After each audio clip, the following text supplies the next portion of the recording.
नमस्कार विद्यार्थी मित्रांनो. स्वागत आहे तुमचं आपल्या स्वराज एज्युकेशन या यूट्यूब चॅनलवर.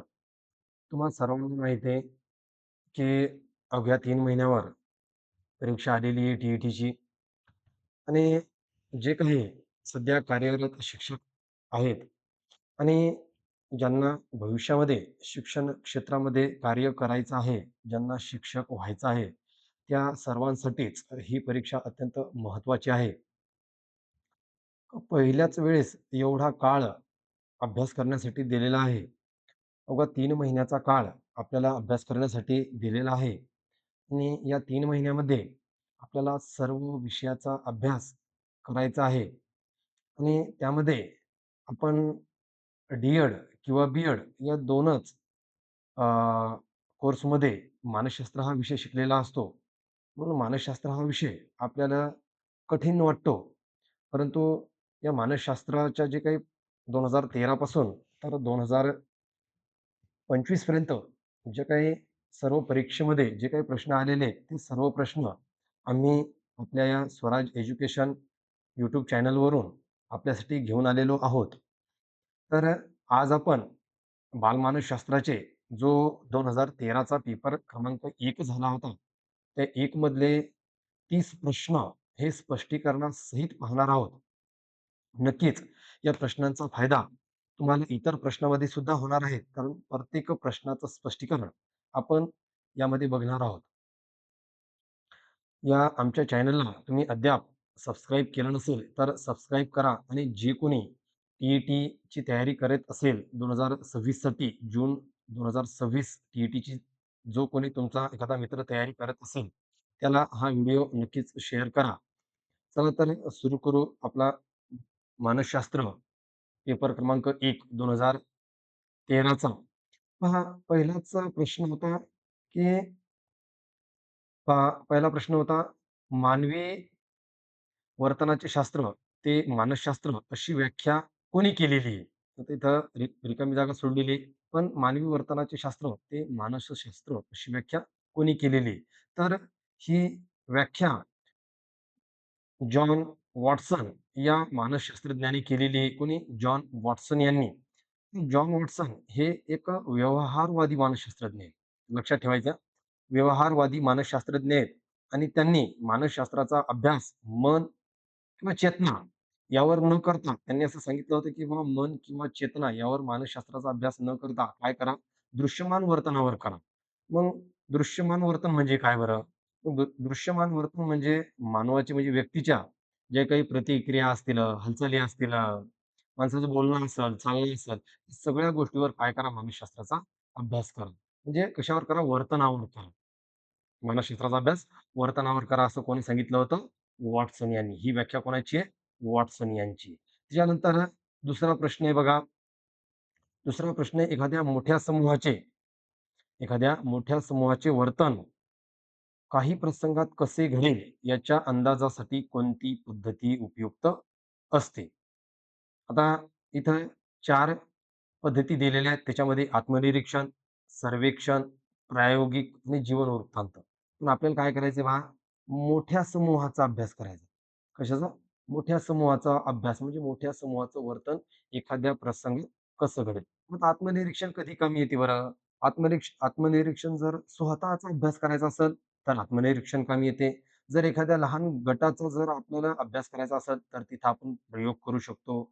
जर एखाद्या व्यक्तीचं जीवन कशा पद्धतीनं घडलंय, ते जर आपल्याला जर बघायचं असेल, तर तिथे जीवन वृत्तांत उपयोगी येते. परंतु एखाद्या मोठ्या समूहाचा जर आपल्याला अभ्यास करायचा असेल, तर तिथं आपल्याला सर्वेक्षण ही पद्धती लागते. कोणती लागते? सर्वेक्षण. त्या ठिकाणी आत्मनिरीक्षण उपयोगी नाहीये, प्रायोगिक उपयोगी नाही आणि जीवन वृत्तांत पण उपयोगी नाही आहे. तिथं कोणती? सर्वेक्षण हीच उपयोगी येते. त्यानंतर प्रश्न क्रमांक 3 काय सांगतो? प्रश्न क्रमांक 3 सांगतो, की कातड्याच्या निर्जीव पट्ट्याला अंधारात साप समजून आपण घाबरतो. बरोबर आहे. कातड्याची एखादी निर्जीव पट्टा पाहिला आपण अंधारामध्ये आणि त्याला आपण बघून घाबरतो. आपल्याला असं वाटतं ते काय आहे? साप आहे. काय आहे? सापच आपल्या समोर आहे, असं आपल्याला वाटतंय. मग हे कशाचं उदाहरण आहे? हं, मग हे उदाहरण आहे इंद्रिय भ्रमाचं. कशाचं आहे? इंद्रिय भ्रमाचं. मग आता समावेशन म्हणजे काय? मुद्द्याचं स्पष्टीकरण पाहणार आहोत आपण. आपल्या प्रत्येक प्रश्नपत्रिकेमध्ये प्रत्येक प्रश्नाचं स्पष्टीकरण पाहणार आहोत. जेणेकरून या प्रश्नाला अ, अनुसरून दुसरे जरी प्रश्न आपल्याला परीक्षेमध्ये आले, तरी ते तुम्हाला या प्रश्नाचा आधार घेऊन ते प्रश्न नक्कीच सोडवता येतील. पहा, मग समावेशन म्हणजे काय? समावेश म्हणजे नवीन अनुभव जुन्या अनुभवाशी जोडणे म्हणजे समावेश होय. एखादा नवीन अनुभव आहे, तो जुन्या अनुभवाशी जर जोडला, तर तिथं समावेशन होतं. काय होतं समावेशन म्हणजे समावेश इथं याचं उत्तर होणार नाही. त्यानंतर आहे मनाचा कल. मनाचा कल म्हणजे काय? एखादा पूर्वग्रह एखादा पूर्वग्रह असतो आपला म्हणजे एखाद्या गोष्टीकडे आपलं मन कललेलं असतं. तिथं मनाचा कल होतो. परंतु इथं याचं उत्तर आहे इंद्रिय भ्रम. मग इंद्रिय भ्रम म्हणजे काय? इंद्रिय भ्रम म्हणजे आपले इंद्रिय जे आहेत, डोळे आहेत. आता आपण साप डोळ्यानंच बघणार ना, बरोबर आहे. म्हणजे आपल्या डोळ्यांनी काय केलेली आहे, आपल्याला चुकीची माहिती दिली आहे. थोडक्यात आपल्या इंद्रियांचा काय झालेला आहे, भ्रम झालेला आहे. मग चित्तभ्रम कशाला म्हणतात बरं? चित्तभ्रम म्हणजे थोडक्यात पहा, जी गोष्ट प्रत्यक्षात नाहीच आहे. उदाहरणार्थ आपण शेतात आहोत, रात्रीची वेळ आहे, परंतु कोणाचा तरी आवाज आपल्याला यायला लागला. म्हणजे आपल्या मनामध्ये काहीतरी वेगळ्याच भावना तयार होतात. तिथं काय होतं, चित्तभ्रम तयार होतो. म्हणजे दूरवर कोणीतरी उभं आहे, असं आपल्याला जाणवणे आणि जवळ जाऊन बघतो, तर तिथं काय आहे, एखादी कापडाची पन्नी आहे किंवा एखादी मोठी पिशवी आहे, असं जाणवणे म्हणजे चित्तभ्रम. परंतु इंद्रियभ्रम म्हणजे आपल्याला काय करणे, आपल्या इंद्रियांनी आपल्याला चुकीची माहिती दिली, असं होय. आता त्यानंतर तो प्रश्न क्रमांक 4 आहे, सामाजिक निरीक्षणात्मक अध्ययन उपपत्ती कोणी मांडलेली आहे? तर सामाजिक निरीक्षणात्मक अध्ययन उपपत्ती ती मांडलेली आहे अल्बर्ट बांदुरा यांनी. सॉरी इथं नांदुरा झालेलं आहे, परंतु हे अल्बर्ट बांदुरा आहे. प्रिंट मिस्टेक झालेली आहे. अल्बर्ट बांदुरा आहे हे अल्बर्ट बांदुरा यांनी मांडलेले आहे. मग आता सामाजिक निरीक्षणात्मक अध्ययन उपपत्ती म्हणजे काय? सामाजिक निरीक्षणात्मक अध्ययन उपपत्ती म्हणजे इतरांच्या वर्तनाचे निरीक्षण करून शिकणे. त्याला म्हणतात सामाजिक निरीक्षणात्मक अध्ययन उपपत्ती. म्हणजे याच्यामध्ये अल्बर्ट बांदुरा यांनी सांगितलेलं आहे निरीक्षण, अनुकरण आणि प्रेरणा हे 3 मुद्दे महत्त्वाचे सांगितलेले आहेत अल्बर्ट बांदुरा यांनी, की माणूस काय करतो इतरांचे वर्तन पाहतो आणि ते वर्तन करण्याचा प्रयत्न करतो म्हणजे त्याची नक्कल करतो आणि तसे वर्तन करण्याची इच्छाही दाखवतो. हे आहे अल्बर्ट बांदुरा यांची सामाजिक निरीक्षणात्मक अध्ययन उपपत्ती. काय करायचं आपल्याला लक्षात ठेवायचं. म्हणजे थोडक्यात एखादा मुलगा आहे, विद्यार्थी आहे, तो काय करतो आपल्या शिक्षकाचं काय करतो वर्तन पाहून तसं वर्तन करण्याचा प्रयत्न करतो. मग आता जेरोम ब्रुनर यांची कोणती बरं? त्यांची ज्ञानात्मक उपपत्ती कोणती आहे? जेरोम ब्रुनर यांची ज्ञानात्मक उपपत्ती आहे. त्यानंतर डेव्हिड आसोवेल यांची कोणती आहे? तर यांची अर्थपूर्ण अध्ययन आहे. कोणती आहे? अर्थपूर्ण अध्ययन. अध्ययन उपपत्ती ही डेव्हिड आसोवेलची आणि डॉक्टर ब्लूम लक्षात ठेवायचं खूप महत्वाचं आहे. हा सुद्धा मानसशास्त्रज्ञ. याची आहे प्रभुत्व संपादन. प्रभुत्व संपादन कोणाची आहे? ही डॉक्टर ब्लूम यांची आहे. परंतु सामाजिक निरीक्षणात्मक अध्ययन उपपत्ती ही अल्बर्ट बांदुरा यांची आहे. लक्षात ठेवायचं आहे. त्यानंतर आहे साधक अभिसंधान पद्धतीचा उद्गाता. कोण आहे? साधक अभिसंधान. तो साधक अभिसंधान पद्धतीचा उद्गाता हा बी.एफ. स्किनर हा आहे. साधक अभिसंधान उपपत्तीचा उद्गाता. मग साधक अभिसंधान म्हणजे काय बरं? पहा, साधक अभिसंधान म्हणजे एखादं वर्तन केलंय आणि त्या वर्तनाला काय बक्षीस मिळालंय, तर तसं वर्तन विद्यार्थी परत-परत करतो. परंतु एखाद्या वर्तनाला जर त्याला दंड मिळाला, तर ते वर्तन परत करत नाही. हे बी.एफ. स्किनर यांनी काय केलेलं आहे, कबुतरावर काय केलेला आहे, प्रयोग केलेला आहे. ते साधक अभिसंधान पद्धतीचा उद्गाता बी.एफ. स्किनर आहे. आता अल्बर्ट बांदुरा यांनी काय केलेलं आहे, यांनी सामाजिक अध्ययन उपपत्ती मांडलेली आहे. कोणती? सामाजिक अध्ययन उपपत्ती. आता डॉक्टर ब्लूम परत आले पहा. मागच्याच प्रश्नामध्ये बघितलं आपण यांनी प्रभुत्व संपादन मांडलेली होती. लक्षात ठेवायचं आहे. हे प्रश्न आल्यानंतर तो जर आपण लक्षात ठेवला, तर नक्कीच त्या प्रश्नासंदर्भात इतरही काही जे प्रश्न येतील त्याचं उत्तर आपण 100% सोडवू. खूप काही कठीण नाहीये. अभ्यास केल्यानंतर सगळं सहज शक्य होतं. आपल्याकडे वेळ आहे आणि आपल्याला काय करायचंय, जे काही सध्या कार्यरत शिक्षक आहेत, त्यांच्यावर जी काही या सरकारने टांगती तलवार ठेवलेली आहे, ती तलवार आपल्याला काढायची आणि त्यांच्या प्रत्येक प्रश्नाला उत्तर द्यायचं आहे. कारण की आपण मुळात शिक्षक आहोत आणि शिक्षक हा कधीही हार मानत नाही आणि आपल्याला हार मानायची सुद्धा नाहीये. मग आता एडवर्ड थॉर्नडाईक यांनी एका trial end error error trial end error नावाचा काय मांडलेला आहे? सिद्धांत मांडलेला आहे. परंतु साधक अभिसंधान पद्धतीचा उद्गाता हा बी.एफ. स्किनर आहे. त्यानंतर प्रश्न क्रमांक 6 काय सांगतो पहा. कवी, लेखक, कलाकार, चित्रपट यातील कल्पना कोणत्या प्रकारच्या असतात? आता एखादा कवी आहे, एखादा लेखक आहे, एखादा कलाकार आहे, एखादा चित्रपट आपण पाहिलेला आहे. मग त्याच्यातील कल्पना कोणत्या असतात? तर त्याच्यातल्या कल्पना कोणत्या असतात? त्याच्यातल्या कल्पना ह्या सृजनात्मक असतात. कोणत्या असतात? सृजनात्मक. मग अनुकरणात्मक म्हणजे काय? अनुकरणात्मक म्हणजे इतरांचे केलेले अनुकरण. नवीन काहीही न करणे. एखादा आता चित्रपटात पण बघतो आपण एखादं जुनं गाणं रिमिक्स करून वापरलेलं असतं. तर ते अनुकरणात्मक येतं. ते सृजनात्मकमध्ये येत नाही. तसाही प्रश्न येऊ शकतो, की एखाद्या पिक्चरमध्ये जुनंच गाणं काय केलेलं आहे, नवीन पद्धतीनं प्रेक्षकांसमोर मांडलेलं आहे. हे कशाचं उदाहरण आहे? तर ते अनुकरणात्मकचं उदाहरण आहे. परंतु जर नवीन कल्पना असतील, तर त्या सृजनात्मक नाहीत. पूर्ण कल्पनाच जर नवीन असतील, तर त्या सृजनात्मक आहेत. उदाहरण म्हणजे काय पहा, कवी काय करतो, एखादी कविता तयार करतो. लेखक एखादी कथा लिहितो. कलाकार काय करतो, एखादा चित्रपट तयार करतो. चित्रपट काय करतो, कथा लिहितो त्याची. हे काय येतं?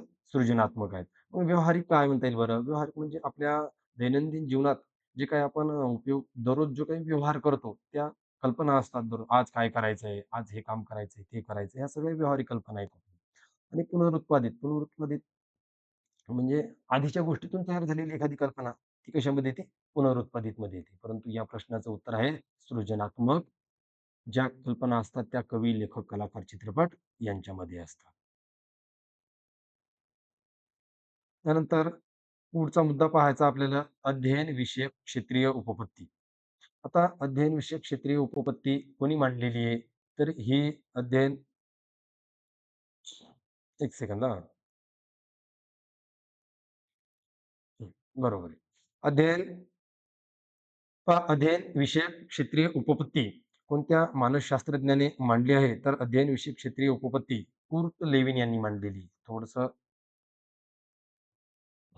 कुर्ट लेविन यांनी ही अध्ययन विषयक क्षेत्रीय उपपत्ती मांडलेली आहे. कुणी? कुर्ट लेविन यांनी. मग काय हे अध्ययन विषयक क्षेत्रीय उपपत्ती?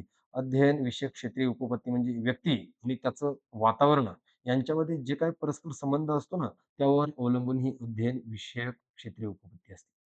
व्यक्ती आणि त्याच्या आजूबाजूचं जे काही वातावरण असतं, त्यावर आधारित ही कुर्ट लेविनची काय असते? अध्ययन विषयक उपपत्ती असते. मग यामध्ये पहा बी.एफ. स्किनर दिलेले, ज्यांनी साधक अभिसंधान आपण मागच्याच प्रश्नामध्ये पाहिलेले. लक्ष घ्यायचंय फक्त लक्षात ठेवायचंय प्रश्नावर आधारितच प्रश्न असतात. आपण जर सन 2013 पासून ते 2025 पर्यंत जेवढ्या काही प्रश्नपत्रिका आपण पाहिल्यात, तर त्याच्यामध्ये प्रश्न जरी परत-परत तेच नसतील आले, तरी त्यालाच आधार धरून, त्याच प्रश्नाचा आधार घेऊन नवीन प्रश्न तयार करण्यात आलेले आहे. मग स्किनर काय आहे? साधक अभिसंधान उपपत्तीचा उद्गाता आहे. अल्बर्ट बांदुरा याची सामाजिक अध्ययन उपपत्ती आहे आणि कोहलर ज्याने चिंपांजीवर काय केला होता? प्रयोग केला होता. त्याची मर्मदृष्टीमूलक अ, काय आहे? उपपत्ती आहे. त्यानंतर पुढचा प्रश्न काय आहे पहा. प्रश्न क्रमांक 8 अध्ययन संक्रमणाची सामान्यीकरणाची उपपत्ती कोणी मांडली? आता अध्ययन संक्रमणाची सामान्यीकरणाची उपपत्ती कोणी मांडलेली आहे? तर ती मांडलेली आहे जड यांनी. कोणी मांडलेली आहे? जड यांनी मांडलेली आहे. आता अध्ययन संक्रमणाची सामान्यीकरणाची उपपत्ती काय सांगते? काय सांगते ही? तर ही उपपत्ती सांगते, या उपपत्तीप्रमाणे काय म्हणता येईल आपल्याला एखादी गोष्ट शिकताना आपण मूलभूत तत्व जर समजून घेतले, तर ते तत्व आपल्याला नवीन परिस्थितीतही वापरता येतं. एखादं मूलभूत तत्व आपण समजून घेतलंय. अध्ययन संक्रमणाची उपपत्तीमध्ये काय सांगितलंय जड यांनी, की एखादी मूलभूत तत्व जर आपण समजून घेतलं, तर ते नवीन परिस्थितीतही आपल्याला वापरता येते. उदाहरणार्थ समजा पहा, एखादा विद्यार्थी काय करतो, गणितातील आधी सूत्र समजून घेतो आणि मग त्यावर आधारित उत्तरे सोडवतो. तर ते काय आहे? अध्ययन संक्रमणाची सामान्यीकरणाची उपपत्ती आहे. बरोबर आहे. आता इथं थॉर्नडाईक होणार नाहीये, डिसे होणार नाही आणि बॅगले सुद्धा होणार नाहीये. इथं या प्रश्नाचं उत्तर आहे ज. कळलं? त्यानंतर प्रश्न क्रमांक 9 काय सांगतो आपल्याला? प्रश्न क्रमांक 9 सांगतो, की व्यक्ती व तिच्या भोवतालचे वातावरण यांच्यातील आंतरक्रियातून प्राप्त झालेल्या मर्मदृष्टीद्वारे यांच्यातून यांच्यातील आंतरक्रियातून प्राप्त झालेल्या मर्मदृष्टीद्वारे समस्या सोडविल्या जातात, असे कोणाचे मत आहे? आता याच्यामध्ये अ, काय सांगितलेलं आहे, एकच शब्द लक्षात ठेवायचा मर्मदृष्टी. जिथं मर्मदृष्टी आली, जिथं मर्मदृष्टी आली, डोळे लावून कोहलर मारायचा आहे आपल्याला. मर्मदृष्टी आली, कोहलर मारायचा आहे. मर्मदृष्टी आली, कोहलर मारायचा आहे. थोडक्यात मर्मदृष्टीमूलक जो सिद्धांत होता, तो कोहलर यांनी मांडला होता. त्यांनी चिंपांझी या वानरावर काय केला होता? प्रयोग केला होता. परंतु आता इथं दुसरं एक पहा, व्यक्ती आणि सभोवतालचे वातावरण, परत हे 2 मुद्दे आलेले ना, लक्षात ठेवायचे आपल्याला. व्यक्ती आणि सभोवतालचे वातावरण. जर त्या प्रश्नामध्ये मर्मदृष्टीमूलक नसलं, व्यक्ती आणि वातावरण जर असलं, तर त्याचं उत्तर लेव्हिन सुद्धा होऊ शकतं. परंतु मर्मदृष्टी जर असेल, तर त्याचं उत्तर काय होतं? कोहलर होतं.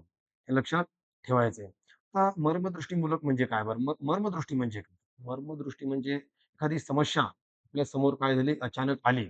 आपण गोंधळून गेलोय. ती समस्या आपल्याला सोडवता यायली नाहीये. परंतु आपण ती नंतर समस्या सोडवली. मग ज्या पद्धतीने आपण ती समस्या सोडवतो, धडपडून ती समस्या सोडवतो आणि मग नंतर परत आपल्याला ती समस्या सोडवताना अडचण येत नाही. ज्या पद्धतीने काय केलं होतं यांनी कोहलरनी एका माकडावर प्रयोग केला होता.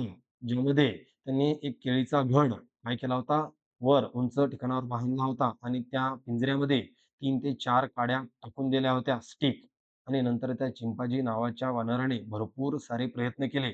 त्याला ती केळी खाता आली नाही. परंतु त्यानं काय केलं नंतर त्या एकावर एक अशा काड्या 3-4 जोडल्या आणि वरी जे असणारा घड आहे, तो काय केला खाली पाडला आणि ती केळी त्यानं खाल्ली.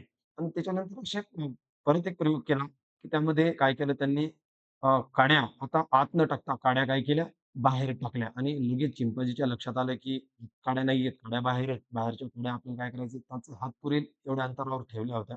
त्या काड्या आपल्याला घ्यायच्या आणि आपल्याला काय करायचं, तो घड काढायचा. अशा पद्धतीनं हा आंतरक्रियातून प्राप्त झालेल्या मर्मदृष्टीद्वारे समस्या सोडवल्या जातात. हे मत कोहलर यांचं आहे. कळालं. त्यानंतर प्रश्न क्रमांक पुढचा काय सांगतो पहा. पुढचा सांगतो कोणतीही गोष्ट जाणून घेण्यासाठी मनाने केलेली धडपड म्हणजे काय? म्हणजे थोडक्यात. आता कोणतीही गोष्ट जाणून घेण्यासाठी मन धडपड करतंय. बरोबर आहे ना? एखादी गोष्ट आपल्याला जर माहिती करायची असेल तर आपलं मन काय करतं? धडपड करतं. त्याला काय म्हणतात? त्याला काय म्हणतात? त्याला म्हणतात अवधान. काय म्हणतात त्याला? अवधान. आता विस्मरण म्हणजे विसरून जाणे. स्मरण म्हणजे आठवणे. कल्पना म्हणजे कल्पना करणे एखाद्या गोष्टीची. बरोबर आहे. परंतु अवधान म्हणजे काय करणे? जाणून घेणे. आणि जाणून घेण्यासाठी किंवा एखादी गोष्ट समजून घेण्यासाठी मनानं जी काही धडपड केलेली असते ना, त्याला अवधान म्हणतात. एखादी गोष्ट जाणून घेण्यासाठी. आता उदाहरण द्यायचं झालं, तर काय करतो एखादा विद्यार्थी, शिक्षक ज्यावेळेस वर्गात शिकवतात ना, काहीतरी जाणून घेण्यासाठी विद्यार्थी लक्षपूर्वक काय काय लक्ष काय करतो आपण? लक्षपूर्वक ऐकतो. शिक्षक जे शिकवतात. तर ते काय आहे? अवधान म्हणता येईल आपल्याला त्याला. तर विस्मरण तुम्हाला माहिती आहे विसरण्याची प्रक्रिया आहे. स्मरण म्हणजे आठवणे आणि कल्पना म्हणजे ही नवीन गोष्टीची काय करणे मानसिक रचना करणे. त्याला म्हणतात आपल्याला कल्पना. बरोबर आहे. तर अवधान कळालं ना, की मन एकाग्र करून लक्ष करणे. त्याला काय म्हणता येईल आपल्याला? अवधान म्हणता येईल. त्याच्यानंतर पुढचं क्रमांक 11 नंबरचा जो प्रश्न आहे, काय सांगतोय प्रश्न? प्रतिक्रियांमधील जोश किंवा आवेश वाढवणारी स्थिती म्हणजे प्रेरणा, असे यांनी म्हटलेले आहे. अ, व्यक्ती प्रतिक्रियांमधील जोश किंवा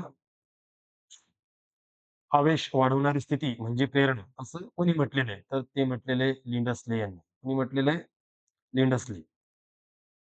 बरोबर आहे. आता लिंडसले यांच्या मते प्रेरणा म्हणजे अशी अवस्था जी व्यक्तीच्या प्रतिक्रियांमध्ये जोश आणि आवेश निर्माण करते. तर लिंडसले काय म्हणतात, की माणसामध्ये प्रेरणा अशी आहे जी काय करते जोश तयार करते. आवेश तयार करते. एखाद्या गोष्टीबद्दल जर प्रेरणा तयार झाली माणसाच्या मनामध्ये, की बाबा आपल्याला ही गोष्ट करायची आहे, तर ती प्रेरणा काय तयार करते? जोश आणि आवेश असं कोणाचं मत आहे? लिंडसले यांचं मत आहे. कोण तयार करतं? प्रेरणा तयार करते जोश आणि आवेश. त्यानंतर पुढचा मुद्दा आहे क्रमांक 12वा प्रश्न क्रमांक 12वा. आता सायकलवर तोल तोल सांभाळता आला की स्कूटर किंवा मोटरसायकल शिकण्यास त्याचा उपयोग होतो. हे या संक्रमणाचे उदाहरण आहे. बरोबर आहे.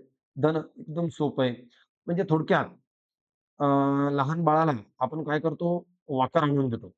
लहान मुलाला वॉकर जो बाळ 2-2.5 वर्षाचं असतं किंबहुना त्या नेमकाच रांगतं बाळ असतं त्याला वॉकर आणून देतो आपण.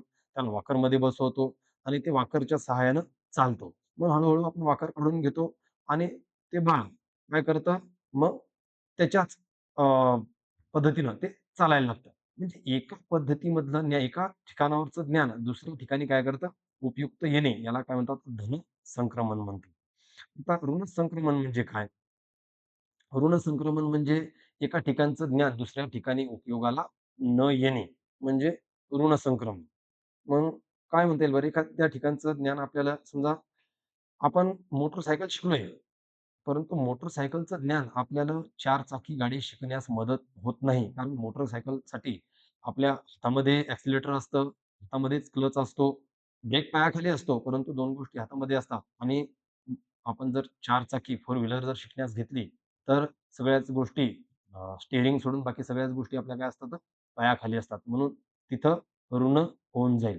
परंतु आपल्याला जे आपण सायकल चालवतो, सायकल चालवताच आपण तोल सांभाळता येतो आपल्याला. मग आपण स्कूटर चालवू शकतो. हे धनसंक्रमण आहे.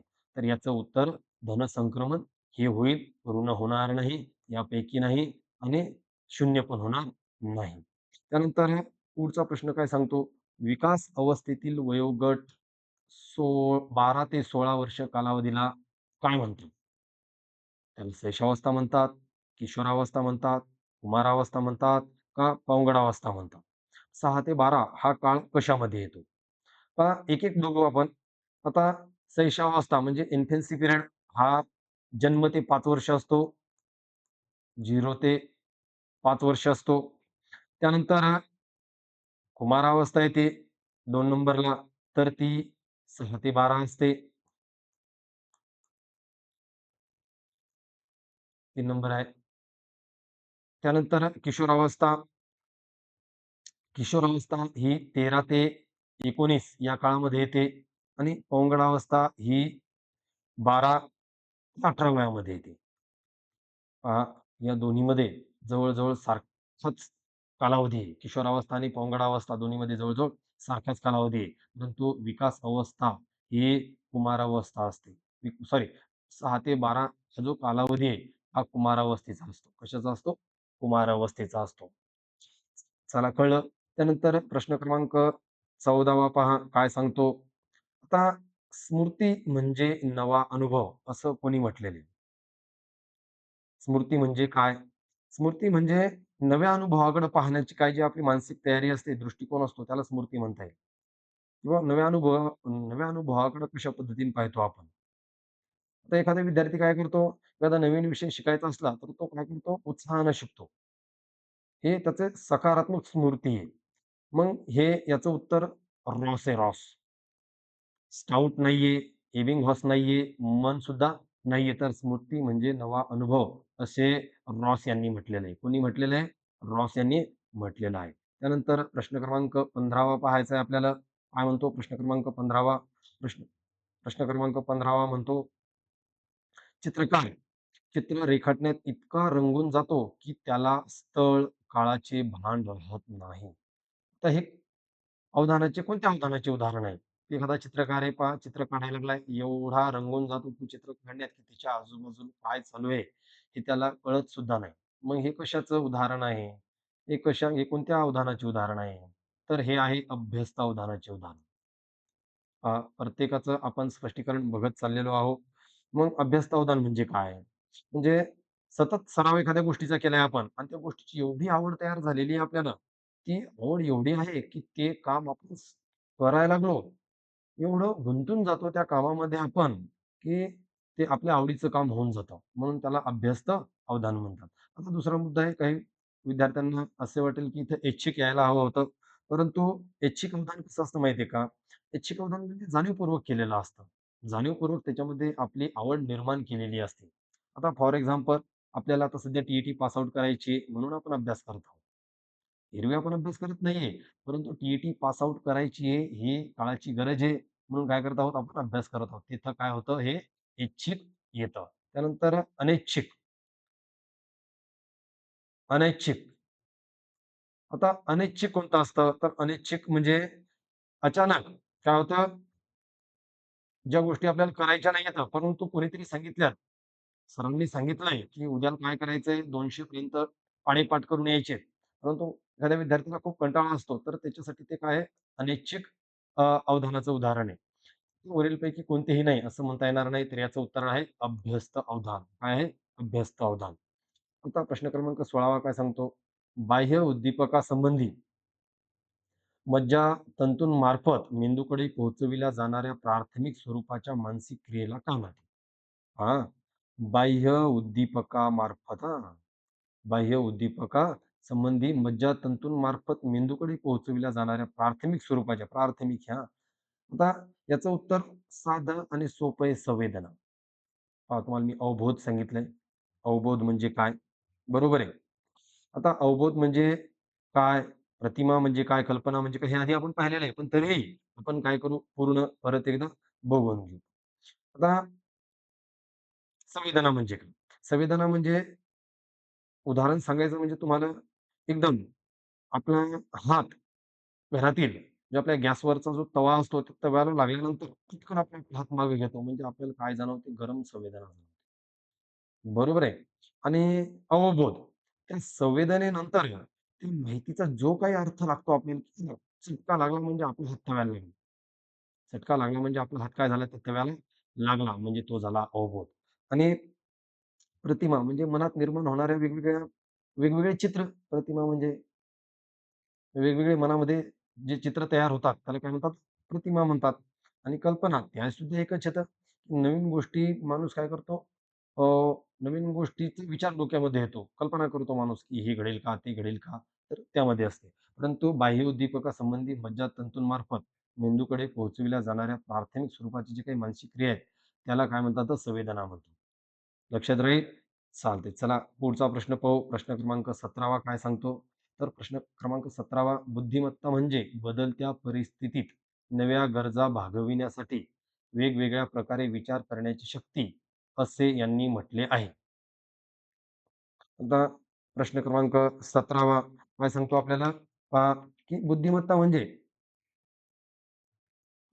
म्हणजे बदलत्या परिस्थितीत नव्या गरजा भागविण्यासाठी.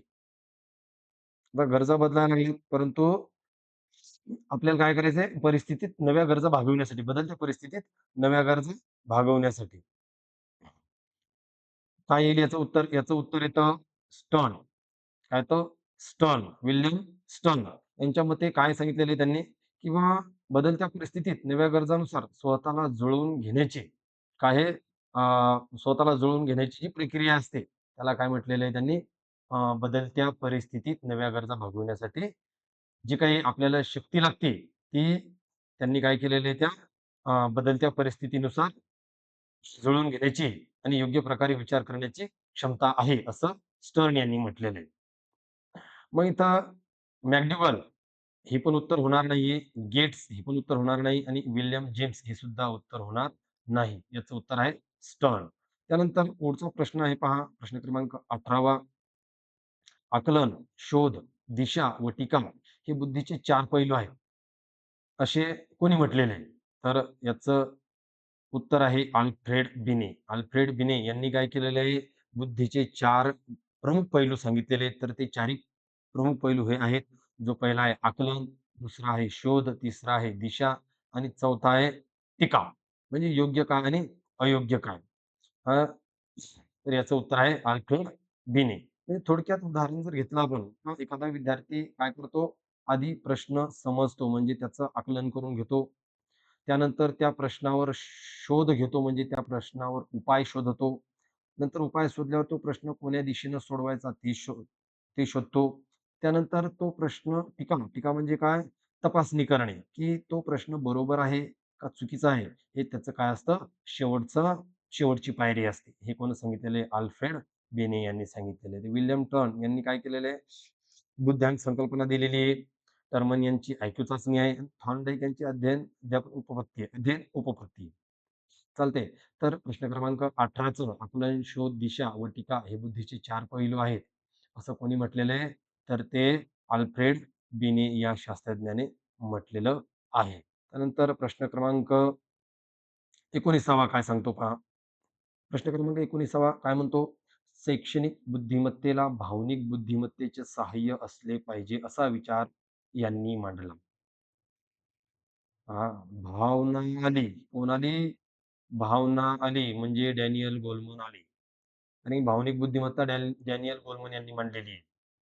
भावना आली तर डॅनियल गोलमन आले. एवढं लक्षात ठेवायचंय, की आता पहा त्यांच्या मते काय आहे, की बुवा शैक्षणिक बुद्धिमत्ता माणसाला सगळ्या गोष्टीसाठी पुरेशी नसते. एखादा विद्यार्थी खूप हुशार आहे, परंतु त्याला व्यावहारिक ज्ञान नाहीये, त्याला नात्यांची समज नाहीये, तर तो यशस्वी होऊ शकत नाहीये. तर त्यासाठी त्याला काय असणं गरजेचं आहे? त्याला भावना समजणं गरजेचं आहे. भावनेवर त्याचं नियंत्रण असणं गरजेचं आहे. योग्य वेळी व्यक्त होणं गरजेचं आहे त्यात. त्याच वेळेस काय होऊ शकतो तो यशस्वी होऊ शकतो. आता स्पिअरमन यांनी काय केलेलं आहे? सामान्य बुद्धी म्हणजे जी फॅक्टर सांगितलेला आहे. थर्स्टन यांनी काही मानसिक क्षमता सांगितलेल्या आहेत. गिलफोर्ड यांनी काय केलेली आहे? बुद्धीची रचना सिद्धांत सांगितलेला आहे. परंतु या प्रश्नाचं उत्तर काय आहे? डॅनियल गोलमन आहे. ज्यांनी भावनिक बुद्धिमत्ता मांडलेली आहे. डॅनियल गोलमन यांनी. त्यानंतर प्रश्न क्रमांक 20वा काय सांगतो पहा. साध्य गाठण्यास प्रवृत्त करणाऱ्या, विशिष्ट दिशेने वाटचाल करावयास लावणाऱ्या आणि वर्तनासाठी उत्साह टिकवून धरणाऱ्या शक्तींचे मिश्रण म्हणजे होय. पहा, 3 गोष्टी लक्षात ठेवायच्यात.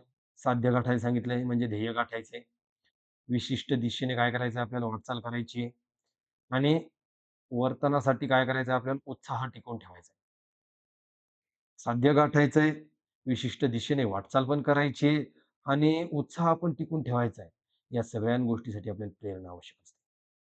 आणि जोपर्यंत आपल्या मनामध्ये प्रेरणा आहे, कोणतंही कार्य आपल्यासाठी काय नाहीये, अशक्य नाहीये. ज्या दिवशी आपल्या मनामधली प्रेरणा संपली, काय होईल? आपल्यासाठी ती गोष्ट इम्पॉसिबल होऊन जाईल. म्हणून या प्रश्नाचं उत्तर प्रेरणा हे होऊन जाईल. म्हणजे विशिष्ट उद्दिष्टाकडे नेणं म्हणजे साध्य गाठण्यास प्रवृत्त करणं. आता वर्तनाला दिशा देणं म्हणजे विशिष्ट दिशेने वाटचाल करावयास लावणं. त्यानंतर उत्साह टिकवून ठेवणं हे सगळं प्रेरणेचं काम आहे. कशाचं काम आहे? प्रेरणेचं काम आहे. पण भावनेचं काम काय बरं? भावनेचं काम म्हणजे काय? मनामधल्या ज्या काही शंका आहेत, मनामध्ये जे काही भावनिक आपल्या विचार येतात ते प्रकट करणं येतं. धारणा म्हणजे काय? धारणा म्हणजे एखाद्या गोष्टीचं काय करणं?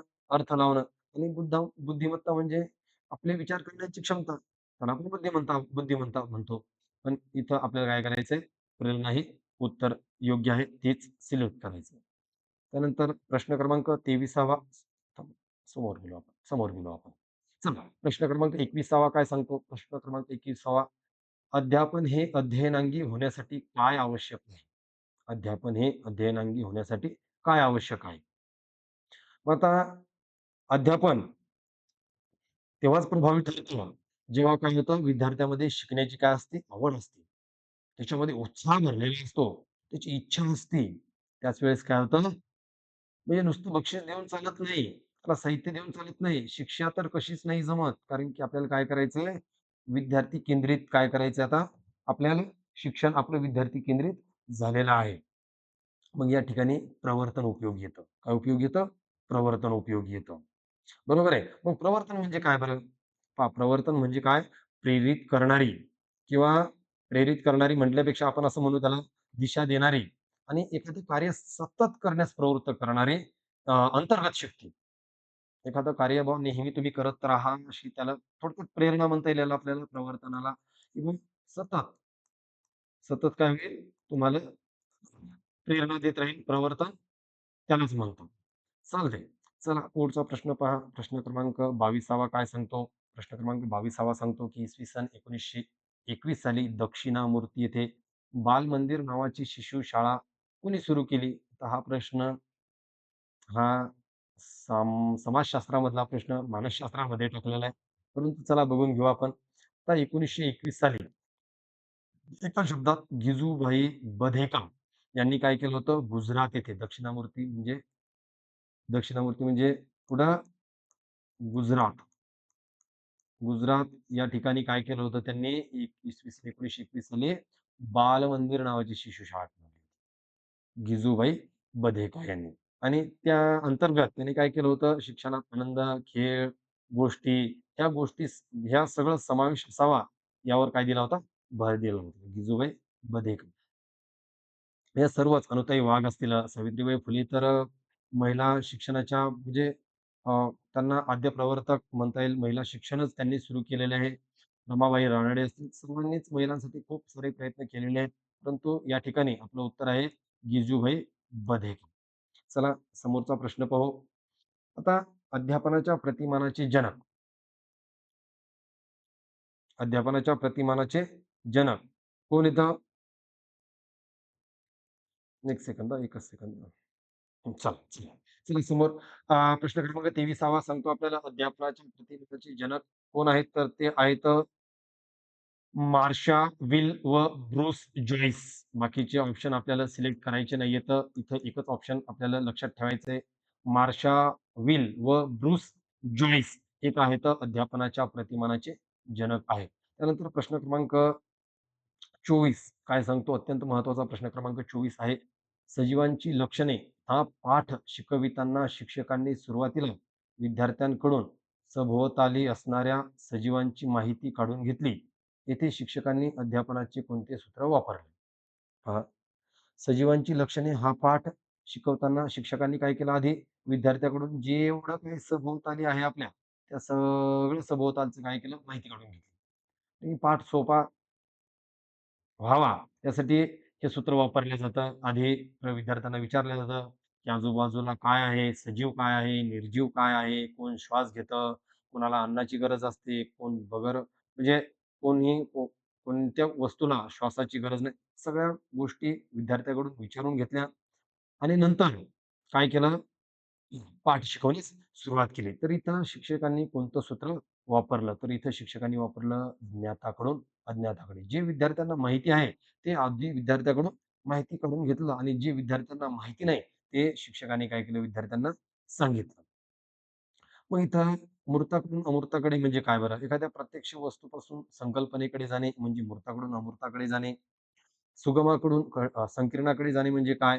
म्हणजे सोप्याकडून अवघडाकडे जाणे, विशिष्टाकडून सामान्यकडे येणे म्हणजे हा गणितामध्ये हे सूत्र उपयोगी येतं. ज्याच्यामध्ये शिक्षक काय करतात, आधी सूत्र विद्यार्थ्यांना सांगतात आणि त्या सूत्रामध्ये गणितं मांडून ते गणित विद्यार्थ्याकडून सोडवून घेतात. तर इथं 1, 3, 4 हे उत्तर होणार नाही, तर उत्तर होईल क्रमांक 2चं ज्ञाताकडून अज्ञाताकडे. चला प्रश्न क्रमांक पुढचा पाहू. 1 सेकंद.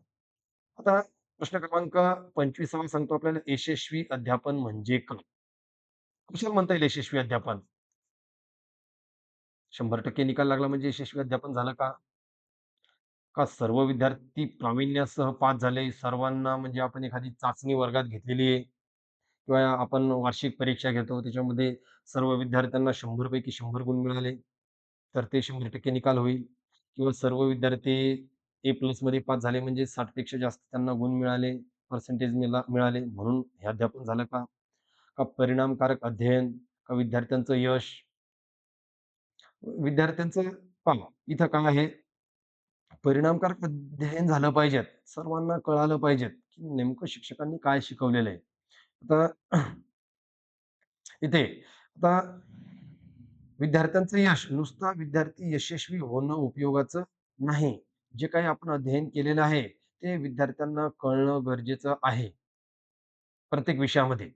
इथं नुसता 100% निकाल लागणं अपेक्षित नाहीये किंवा सर्व विद्यार्थी प्रावीण्यासह उत्तीर्ण होणं हेही अपेक्षित नाहीये. परंतु इथं परिणामकारक अध्ययन म्हणजेच काय आहे?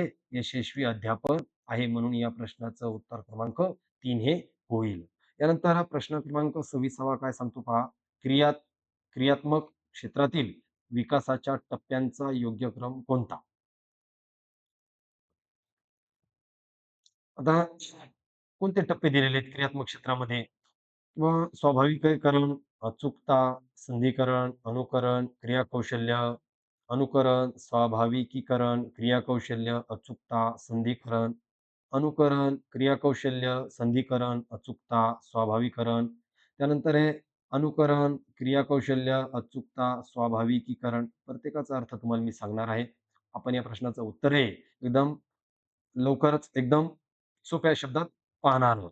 मग या 26 जो प्रश्न क्रमांक आहे, क्रियात्मक क्षेत्रातील विकासाच्या टप्प्यांचा योग्य क्रम, त्याचं उत्तर आहे क्रमांक 4 चं अनुकरण, क्रियाकौशल्य, अचूकता आणि स्वाभाविकीकरण. पहा अनुकरण म्हणजे काय बरं? अनुकरण म्हणजे आपण याच प्रश्नपत्रिकेमध्ये 2 ते 3 प्रश्न अनुकरणावर आधारित बघितलेले आहेत.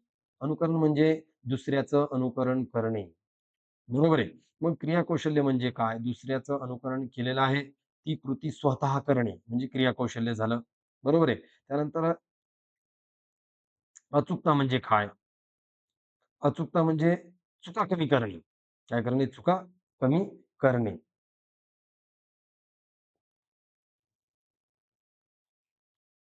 चुका कमी करणे आणि त्यानंतर हे स्वाभाविकीकरण. स्वाभाविकीकरण म्हणजे काय? चुका कमी केल्यानंतर आपण काय करतो? जे काही आपण शिकलोय ते सहजगत्या पूर्ण करतो. त्याला म्हणतात स्वाभाविकीकरण. तर याचं उत्तर होईल क्रमांक 4 चं. चला समोरचा प्रश्न पाहू. आता खाली काही वर्तन बदल दिले आहे. त्यापैकी बोधात्मक वर्तन बदल कोणता आहे तो ओळखायचा आहे. पहा, बोधात्मक वर्तन बदल ओळखायचा आहे. कोणता बदल ओळखायचा आहे? ज्याच्यामध्ये बुद्धीचा कस लागलेला आहे किंवा बुद्धीचा काय झालेला आहे? विकास झालेला आहे. शारदा काय करते? एक सेकंद. शारदा सुंदर भरतकाम करते. म्हणजे शारदा काय मिळवायला लागली? एखादी कला कौशल्य मिळवायला लागली. बरोबर आहे. म्हणजे इथं बुद्धी आलेली आहे. परंतु ती काय करायला लागली? एखादी कला शिकायला लागली. बरोबर. त्यानंतर राजूचे त्याच्या कुत्र्यावर प्रेम आहे. प्रेम म्हणजे भावना झाली. काय झाली? पण आपल्याला काय करायचं इथं? बुद्धी शोधायची. आता त्यानंतर आहे सुनीताला शंख शिंपले जमवण्याचा काय आहे? छंद आहे. आता हे पण काय झाली? आवड. पण आपल्याला काय शोधायचंय? बुद्धी. तर इथं या प्रश्नाचं उत्तर होईल क्रमांक 3. विनीत परिच्छेद वाचून त्यावरील प्रश्नांची उत्तरे काय करतो? सोडवतो. म्हणजे 100% इथं बुद्धीचा काय करतो तो? उपयोग घेतो. म्हणजे खाली काही जे वर्तन बदल दिलेले आहेत, त्याचं उत्तर होईल विनीत परिच्छेद वाचून त्यावरील प्रश्नांची उत्तरे सोडवतो. म्हणजे बोधात्मक वर्तन बदल हे असं इथं आपल्याला म्हणता येईल. क्रमांक 3 चं उत्तर. क्रमांक 28 प्रश्न क्रमांक 28 काय सांगतो? खालीलपैकी कोणती मुले विशेष शिक्षणाची गरजा असणारी नाही? निगेटिव्ह मार्किंगचा सॉरी म्हणजे नकारात्मक प्रश्न आहे थोडासा गोंधळून टाकणारा प्रश्न आहे आपल्याला. आता खालीलपैकी कोणती मुले विशेष शिक्षणाची गरजा असणारी नाही असं म्हटलेलं आहे हां. पहा, भौतिकदृष्ट्या मागासलेली जी मुलं आहेत, त्यांना काय लागते? विशेष शिक्षणाची गरज लागते. त्यांच्याकडे भौतिक सुविधा नसतात. त्यामुळे त्यांना विशेष शिक्षण द्यावं लागतं. त्यानंतर उच्च दर्जाची जी बुद्धिमत्ता असलेली जी विद्यार्थी आहेत, म्हणजे उदाहरणार्थ 2ऱ्या वर्गातला विद्यार्थी 5व्या वर्गातले जर गणितं सोडवत असेल, तर त्याला पण विशेष शिक्षण द्यावं लागतं. का? कारण की त्याच्या बुद्धीला तेवढा खुराक आपण काय केला पाहिजेत? पुरवला पाहिजेत. म्हणून त्यालाही काय लागतं? विशेष शिक्षण लागतं. त्यानंतर अध्ययन अक्षमता. अक्षमता म्हणजे काय बरं? ज्याच्याकडं जसं फॉर एक्झाम्पल एखादा अपंग विद्यार्थी आहे. त्याला अक्षमता म्हणता येईल. ज्याला दिसत नाही, ज्याला बोलण्याच्या अडचणी येतं, ज्याला ऐकण्याच्या अडचणी येतं. तर अशा विद्यार्थ्यांना पण विशेष शिक्षणाची काय असते? गरज असते. परंतु ज्याच्याकडे अध्ययन क्षमता आहेत, जो चांगल्या पद्धतीने शिक्षण घेऊ शकतो, अ, ज्याचा आय-क्यू लेव्हल एक नॉर्मल मुलांसारखा आहे, त्यांना काय गरज नाही, विशेष शिक्षणाची गरज नाहीये. तर याचं उत्तर काय होईल? क्रमांक 4 चं याचं उत्तर होईल. अध्ययन क्षमता असलेली जे विद्यार्थी आहेत, त्यांना विशेष शिक्षणाची गरज पडणार नाही. चला प्रश्न क्रमांक 29 काय सांगतो आपल्याला? प्रश्न क्रमांक 29 सांगतो आपल्याला, की अध्ययनात क्रियाशीलता कोणत्या स्वरूपाची असते? अध्ययनात क्रियाशीलता कोणत्या स्वरूपाची असते? हां, बरं. अध्ययनात क्रियाशीलता कोणत्या स्वरूपाची असते? तर अध्ययनात क्रियाशीलता ही फक्त बौद्धिक असते. कारण की अध्ययनात भावनिकता असून उपयोगाची नाही. मानसिक किंवा शारीरिक नुसता शरीराने वर्गात बसलेला विद्यार्थी आहे, परंतु त्याचं मन कुठेतरी बाहेर आहे. तो विद्यार्थी शिक्षण घेणार नाही. जो भावनिकदृष्ट्या काय आहे, बाहेर कुठेतरी भटकत आहे, तोही घेणार नाही आणि सामाजिकतेची या अध्ययनामध्ये गरज नाहीये. फक्त आपल्याला तिथं काय पाहिजेत, बुद्धीने विद्यार्थी हजर असला पाहिजे. म्हणजे बुद्धीने म्हणजे बुद्धी जर त्याची तिथे असेल, तर नक्कीच त्याचं शरीर, त्याचं मानसिक, त्याचे भावनिक सगळं संतुलन त्या ठिकाणी आहे. म्हणून या प्रश्नाचं उत्तर होतंय 3 फक्त बौद्धिक. चला त्यानंतर आता प्रश्न क्रमांक शेवटचा, अध्यापनशास्त्र म्हणजे काय? सोपा प्रश्न आहे. अध्यापनशास्त्र म्हणजे काय? अध्यापनशास्त्र म्हणजे पद्धती व प्रतिमान, तत्त्वे व नियम आणि अध्यापन सूत्र सगळ्यांची गरज असते याच्यामध्ये. अध्यापनशास्त्र ज्यावेळेस आपण विद्यार्थ्यांना शिकवतो, त्यावेळेस आपल्याकडे पद्धती असल्या पाहिजेत, आपल्याकडे तत्त्वे आणि नियमही असले पाहिजेत, आपल्याकडे अध्यापन सूत्रेही आवश्यक आहेत. त्यामुळे याचं उत्तर होईल वरीलपैकी सर्व. चला अशा पद्धतीनं आपण आज 2013 साली झालेला टी-ई-टीचा प्रथम पेपर अगदी स्पष्टीकरणासहित एकदम सोप्या शब्दात पाहिलेला आहे. अ, अजूनही तुम्ही आमच्या या चॅनलला सबस्क्राईब केलं नसेल, तर सबस्क्राईब करा.